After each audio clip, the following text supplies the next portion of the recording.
శ్రద్ధగా ప్రార్థనలు చేస్తూ ఉంటాం, శ్రద్ధగా ఉపవాసాలు ఉంటూ ఉంటాం, శ్రద్ధగా దేవుని యొక్క సన్నిధిని ఎదుగులాడుతూ ఉంటాం, శ్రద్ధగా దేవుని యొక్క వాక్యం కొరకు ఆకలి తప్పులు కలిగి పరిగెడుతూ ఉంటాం. కొంతకాలం అయిపోయిన తర్వాత అవకాశాలలో ఏదో ఒక ఆశ వచ్చేసింది. ఆ ఆశ ఆ హృదయం అట్లా నిలబడతాం. ఈ హృదయం దొంగడానికి మీ హృదయాన్ని దేవుడికి సమర్పించు. హృదయాన్ని కనుక దేవుడికి సమర్పిస్తే ఆ వచ్చిన ఆశ పోద్ది. కానీ మనం ఏం చేస్తామంటే దాన్ని అట్లా పెట్టుకుంటాం. ఏం చేస్తామంటే దాన్ని అట్లా పెట్టుకుంటాం.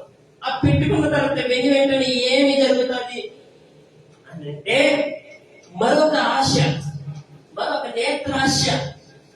నేత్ర ఆశ తలపుడు జీవపు డాంబాలు ఏదో ఒకటి కలుగుతుంది.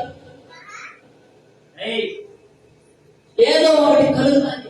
దాన్ని కూడా ఏం చేస్తారంటే హృదయంలో ఒక మూలన పెట్టుకుంటారు.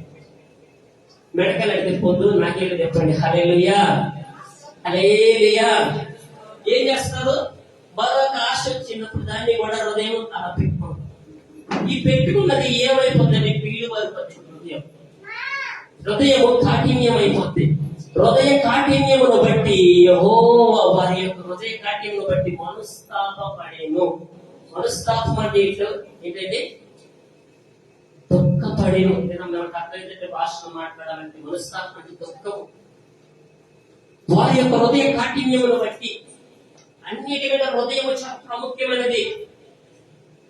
హృదయము కాఠిన్యతోడికి వెళితే దేవుడు కూడా దుఃఖపడిపోతాడంట. హృదయ కాఠిన్యం బట్టి దేవుడే దుఃఖపడే హృదయ కాఠిన్యం కలుగుతాడు. ఎందుకని చెప్పాలంటే నీకు అర్థం సత్యంలో నీ ఉరుపాట్లో ఉండే కదా, ఉరుపట్లోనికి వాన పడినప్పుడు కాగితాలు చెత్త చెదరం వస్తుంది. దాన్ని ఏం చేస్తాం మనం? చక్కగా ఏరి దులుతాం. లేదా ఏడపడి దాన్ని అట్లా వచ్చామనుకోండి, ఇంకో 4 రోజులకి ఇంకొక చెత్త పెరుగుతుంది. అవునా? తర్వాత ఇంకొన్ని రోజులకి ఇంకొక చెత్త పెరుగుతుంది.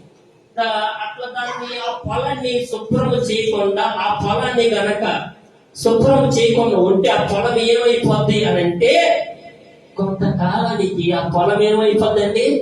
చెత్త కుప్పలా తయారైంది. ఏమైందండి? చెత్త కుప్పలు ఇష్టపడతాడా? పంట పొలాన్ని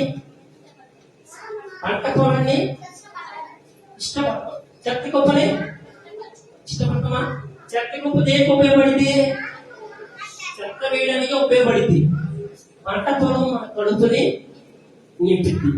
ఓకేనా? చక్కగా మంచి వచ్చే సబ్జెక్ట్